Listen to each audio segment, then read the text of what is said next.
अस्सलाम वालेकुम नाज़रीन। इस एपिसोड के शुरुआत में हम देखते हैं पॉन्ड्स में कोमिनोस सुलेमान से पूछता है, क्या तुम्हें यकीन है क्या वो वाकई हमारी मदद करेंगे? तो सुलेमान कहता है, अगर आग कोयलो हुक्मरान ओजोन हसन ने वादा किया है तो वो उसे पूरा करेगा। तमाम ओ कोयलो फौज ने मुहिम की तैयारियां शुरू कर दी हैं और उसने वो स्पाई भी मेरी कुमान में दे दिए हैं जिन्हें उसने पहले मेरे बाबा के पीछे भेजा था। यह सुन के कोमिनोस खुश होते हुए सुलेमान के पास आता है और कहता है, शहजादे सुलेमान, तुमने बहुत बड़ा काम किया है, बहुत बड़ा। सुलेमान कहता है, अब अगर आप मुझे इजाजत दें तो मैं आग कोयलो गुजरगाह पर मौजूद मेहमत के 2 किलों पर किला बेल्दे और यस्तोरा के किलों पर हमला करके मेहमत के पर काट दूंगा। कोमिनोस कहता है, पॉन्ड्स के आजाद होने के बाद मेरा पहला काम यह होगा कि मैं तुम्हें तुम्हारी मुस्तहिक जगह पे बिठाऊं, करमान ओगलो के तख्त पर। सुलेमान कहता है, मैं उस दिन का बेसब्री से इंतजार कर रहा हूँ और जब मैं सुल्तान सुलेमान बनूंगा तब भी मेरे सबसे बड़े इत्तेहादी आप ही होंगे शहंशाह। उधर बालिबे बहुत परेशान बैठे होते हैं। बाहर से दुगान के आने पर सिपाही की आवाज आती है, दुगान आगा रुकें, इंतजार करें दुगान आगा। दुगान गुस्से से कहता है, कहाँ है तुम्हारा सरदार? ये कहते साथ ही वो खेमे में दाखिल हो जाता है और कहता है, मैंने आज तक बहुत से अकंजियों की हिफाजत की, तुमने जानो माल सौंपा,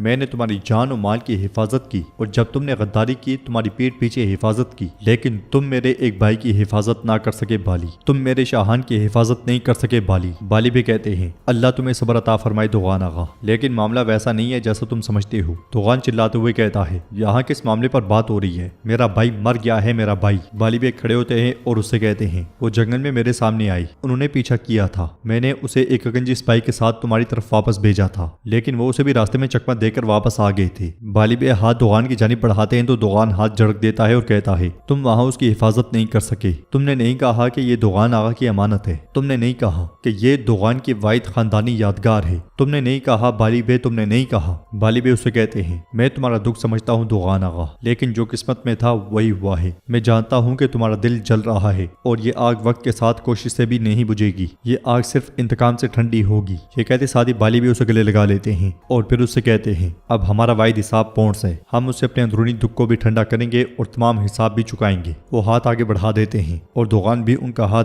थाम लेता है। फिर उनसे कहता है, आप ठीक कहते हैं, सलामत रहें, लेकिन मेरा एक और हिसाब है जिसे मुझे चुकता करना है। ये कहते साथ ही दुगान खेमे से निकल जाता है। उधर सुल्तान का दीवान लगा होता है और सुल्तान कहते हैं, मुझे इसहाक पाशा पे पूरा भरोसा है, उन्होंने पोप को हमारी ताकत और हमारे गजब की सख्ती के बारे में बताया है, इंशाअल्लाह उसने पोप को गम से मार डाला होगा। अब मैं आपकी बात सुनूंगा। महमूद पाशा कहते हैं, आग कोयलो की घुड़सवार ताकत को आप जानते हैं, हजारों घुड़सवार हैं, हमें बाहर का इंतजार करना चाहिए और रोमिलिया के सिपाहियों को आग कोयलो भेजना चाहिए, उसके बाद हमें त्राबजोन की मुहिम पर निकलना चाहिए। जगनुस पाशा कहते हैं, मैं महमूद पाशा की बात से इत्तफाक करता हूँ सुल्तान मुअज्जम, अगर आग कोयलो पॉन्ड्स की हिमायत में आएगा तो या तो फौज को 2 हिस्सों में तकसीम करना पड़ेगा या बाहर का इंतजार करना पड़ेगा। शाहबुद्दीन पाशा कहते हैं, एक सख्त एहतियात और एक बेऐब इंतजाम करना जरूरी है। बहादुर पाशा कहते हैं, आपके हुक्म से सुल्तान मुअज्जम, काफरों के लिए समुद्र में आग लगा दी गई है, लेकिन आग कोयलो का शदीद खतरा है। अगर ओजोन हसन अपनी फौजों के साथ आए तो कोई नहीं जानता कि हवा किस तरफ से चलेगी। सबको सुनने के बाद सुल्तान कहते हैं, ओजोन हसन के आने से पहले ही पॉन्ड्स फतह हो चुका होगा।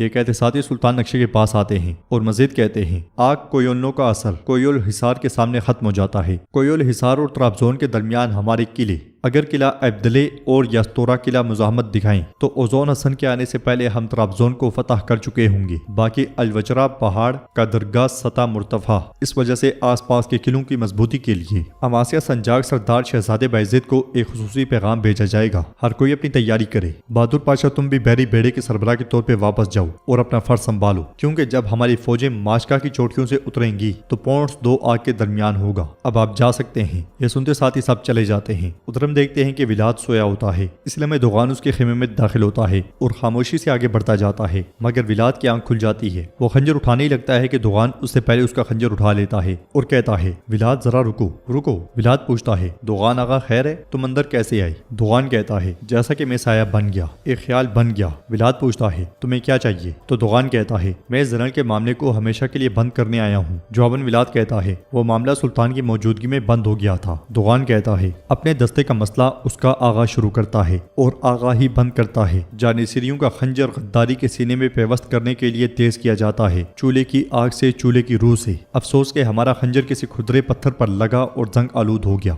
अब काटता नहीं, लेकिन तुम्हारा खंजर अभी भी बहुत तेज है। ये कहते साथ ही दुगान खंजर मेज में गाड़ देता है और मजीद कहता है, बिल्कुल तुम्हारी बसीरत की तरह तुमने हमारी आंखें खोल दी, हमारे पहलू में मौजूद गद्दार को वाज़ेह कर दिया। मैं तुम्हें दुआ देने आया था, सलामत रहो, शुक्रिया। ये कहते साथ ही दुगान دوغان جانے لگتا ہے تو ولاد کھڑے ہو کر کہتا ہے دوغان آغا سلامت رہو۔ دوغان چلا جاتا ہے اور ولاد غصے میں اسے دیکھنے لگ جاتا ہے۔ پھر ہم دیکھتے ہیں کہ وقت بڑی تیزی سے گزرتا ہے۔ اماسیہ میں شہزادہ بایزید جنگ کے لیے تیار ہو رہا ہے کہ وہاں آنے والا مصطفیٰ تلوار اس کی جانب بڑھاتے ہوئے کہتا ہے یہ لیں بھائی۔ بایزید اس سے پوچھتا ہے تم کب آئی؟ اور وہ بھی مکمل تیاری کے ساتھ۔ تو مصطفیٰ کہتا ہے میں کافی دیر سے آپ کو دیکھ رہا ہوں لیکن آپ نے دھیان نہیں دیا۔ بایزید اس سے کہتا ہے معاف کرنا، میں سلطان کے احکامات کے بارے میں سوچ رہا تھا اور اسی وجہ سے میں نے تمہیں نہیں دیکھا۔ مصطفیٰ کہتا ہے آپ بالکل ہمارے جد امجد بایزید کی طرح ہیبت ناک لگ رہے ہیں۔ جواباً بایزید مسکراتے ہوئے کہتا ہے اللہ انہیں جنت نصیب کرے۔ بایزید خان کو کہاں دیکھا ہے تم نے جو اس طرح بات کر رہے ہو؟ مصطفیٰ کہتا ہے میں نے نہیں دیکھا لیکن میں جانتا ہوں کہ انہوں نے کتنے میدانوں کو کافروں کے لیے تنگ کر دیا تھا، میں نے اس لیے کہا۔ بایزید کہتا ہے تم بھی ویسے ہی ہو بھائی، لیکن یہ بتاؤ تم نے ذرا کیوں پہنی ہوئی ہے اور تلوار کیوں باندھی ہے؟ مصطفیٰ کہتا ہے کیا کوئی شخص اپنے بھائی کو اکیلا چھوڑتا ہے؟ میں تمہارے سینے کی ڈھال اور تمہاری پیٹھ کا پہاڑ بننے آیا ہوں۔ بایزید اسے کہتا ہے سلامت رہو میرے بھائی، سلامت رہو، لیکن ہمارے سلطان نے مجھے حکم دیا ہے تم یہاں سنجاق میں رہو، ٹھیک ہے؟ مصطفیٰ کہتا ہے کیا آپ بھی مجھے اپنے سے دور رکھ رہے ہیں؟ میں مہم کے لیے نکلا تھا لیکن لڑائی شروع ہونے سے پہلے ہی بابا نے مجھے یہاں بھیج دیا، اب آپ بھی مجھے دور کر رہے ہیں۔ بایزید کہتا ہے تمہارا دل بھی فتوحات سے نہیں بھرتا،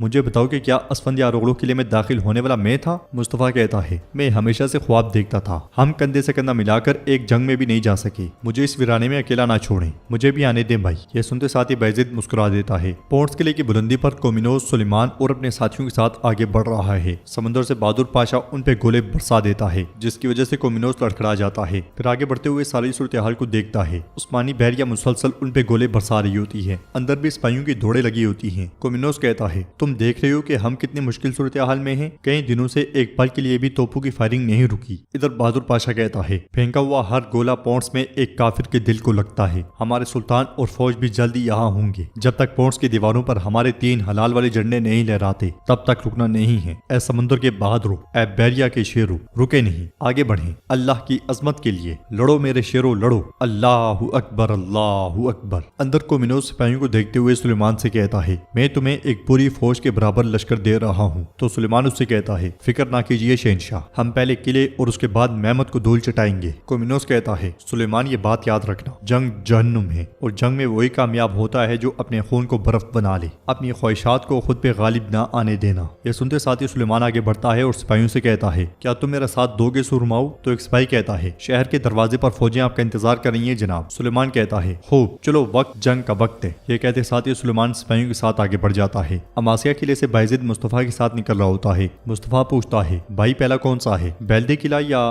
یستورا قلعہ؟ بایزید کہتا ہے ہمارے سلطان کا جواب کیا ہوتا مصطفیٰ؟ تو مصطفیٰ کہتا ہے اگر میری داڑھی کے ایک بال کو بھی معلوم ہو جائے کہ میرے دل میں کیا ہے تو میں اسے کاٹ پھینکوں گا، سلطان بابا یہی کہتے۔ بایزید مسکرا دیتا ہے اور آگے بڑھتا ہے۔ ادھر ہم دیکھتے ہیں کہ اسفندیار قلعے کے باہر سلطان کی فوج تیار ہوتی ہے۔ ولاد بھی ولاشیہ کے سپاہیوں کے ساتھ وہاں موجود ہوتا ہے۔ پاشا، کمانڈر جانیسری، اکنجی اور یہاں تک کہ کچھ اور بھی اس لشکر میں شامل ہوتا ہے۔ محافظوں کے بیچوں بیچ سلطان قلعے سے نکلتے ہیں۔ سلطان کو دیکھتے ساتھ سب آداب بجا لاتے ہیں۔ سلطان کا گھوڑا ان کے بالکل عین سامنے آ کھڑا ہوتا ہے اور سلطان کہتے ہیں اے محمد صلی اللہ علیہ وسلم کے شیرو، اے میری بہادر فوج، قسطنطنیہ کی مہم سے ہم سرخرو ہو کر لوٹے، اب وقت ہے طرابزون کا۔ ہر مہم پچھلی سے زیادہ سخت ہوتی ہے کیونکہ یہی راستہ تو سرخ سیب تک جاتا ہے۔ ہم نے اسلام میں بہت جانیں قربان کی، ہم نے بھائی کھوئے، ہم نے بیٹے جیسے جانباز کھوئی۔ آج ہمارے لیے راستوں پر پھول نہیں بچھائے جائیں گے، چٹانیں اپنے دانے کھول کر ہمیں نگلنے کو للکاریں گی، ڈھلوان پہاڑ ہمارے سامنے دیواریں بن کر کھڑے ہوں گے، لیکن جب میں تمہیں دیکھتا ہوں میں ہر مشکل کو سہ جانے والا دل